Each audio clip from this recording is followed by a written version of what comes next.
Hey YouTube, this folding knife is the Kershaw Knockout. Alright, the blade length on this, if you measure from the beginning of the cutting edge to the tip, it is 3 1/4 inches. The handle material is aluminum. There is a slightly older version that had G10, alright, but as far as I know, the ones currently being sold are all aluminum. It is a frame locking mechanism. Kershaw is calling it a subframe lock, and as you can see, the blade design is a more pointed drop point, and it is extra wide for its length. And the price on this, I'm not really sure what a good price is on this. I checked Amazon just this morning and it was $65. When I bought it a week or two ago, it was a little bit less.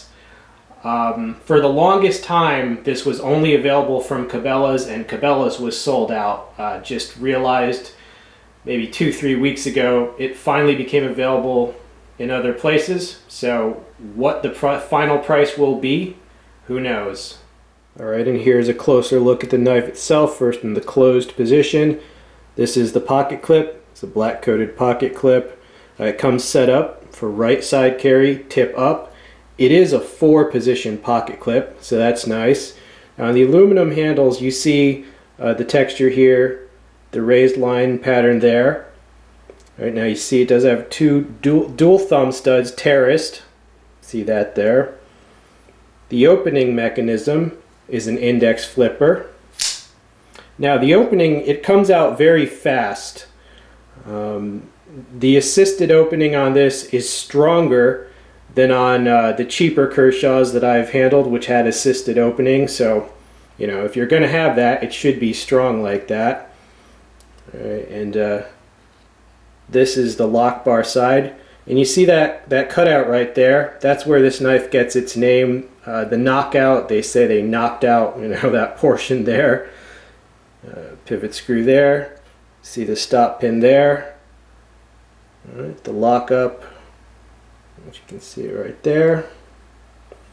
All right, small lanyard hole there.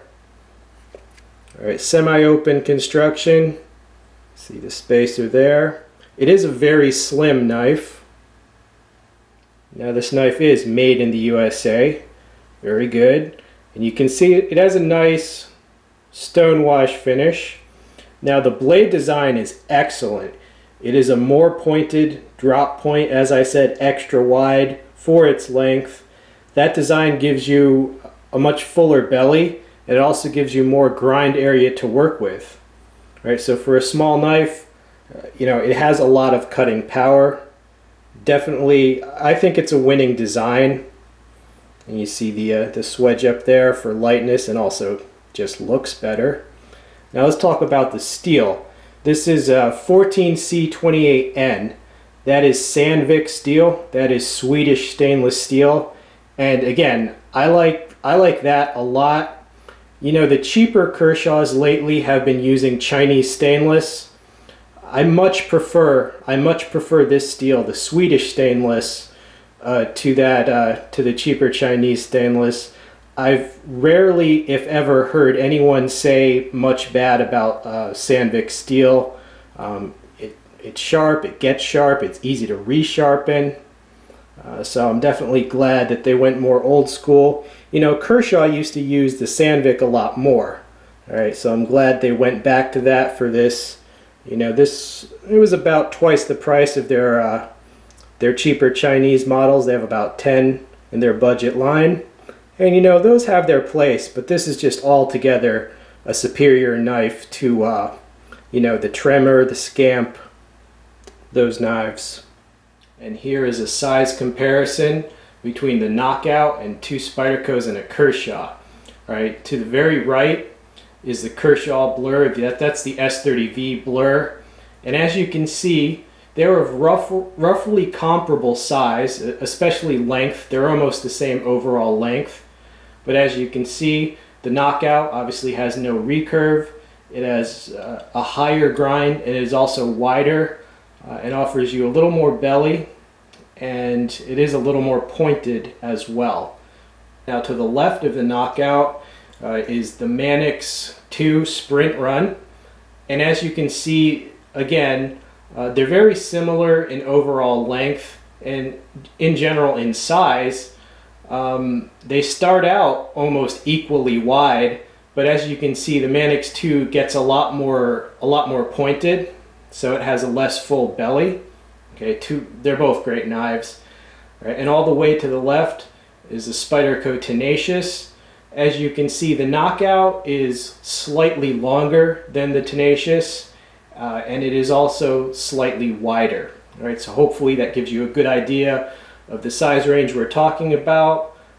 Basically, kind of in the middle between, let's say, small and medium everyday carry size, and the width of the knife, as I said, it's extra wide, and that's definitely a good feature in my book.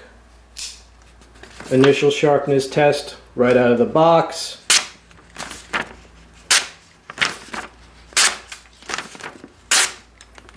All right, it's pretty sharp. It's not completely razor. I don't know if you can see. You know, it's not super clean, so it's not razor, but it's definitely not dull. All right, pretty good for a knife of this price range. So, you know, be careful. One other thing to point out about the size of this knife, it's a very thin knife. Like if you compare it to the Tenacious, even though the Tenacious is shorter in overall length, the Tenacious is noticeably thicker, right? And you know what that slimness means? It's just going to lay flatter however you carry it. You know, it's going to lay flatter in your pocket. It's just going to be easy to carry. Now this frame lock, a lot of times an index flipper with assist doesn't usually work out too well with a frame lock because you tend to have a finger pressing on it interfering. But that is not the case with this knife. The ergonomics of the opening are perfect for the left hand. I am left-handed, no problem opening it left-handed. Let's try with my right hand. All right, so this knife is ambidextrous, very well designed. I like that a lot. Now, my overall impression of this knife, I would highly recommend it. The price is moderate, and for that price, you're really getting a lot. First of all, I think it looks very attractive, closed position. It's very slim, 4-position pocket clip, so you can customize it however you want to carry it. The opening couldn't be easier. It is completely ambidextrous. The assist is stronger than on the cheaper Kershaws. The blade and tip design is excellent because being extra wide with a high grind, full belly, it gives you the maximum cutting power for that length. The stonewash finish is very attractive, definitely better than a bead blast, and will also resist rust better. The Sandvik steel, I think it's a great steel, you know, for this price range, or any price range really. The lock is secure, there's no blade play, there's no liner flex. The ergonomics are good, finger choil there, integral guard, a little bit of a thumb ramp there. It's fairly lightweight, and it arrives fairly sharp. I think at this length and the slimness, I think this would make an excellent everyday carry folder. You know, a moderate priced everyday carry folder, and it's even made in the USA. I mean, what's not to like about this knife? This is a great knife. Kershaw needs to get this in the hands of more stores, okay, so that people can get their hands on this and, you know, hopefully for a good price. But I highly recommend it. Stay tuned for many more videos. I'm out.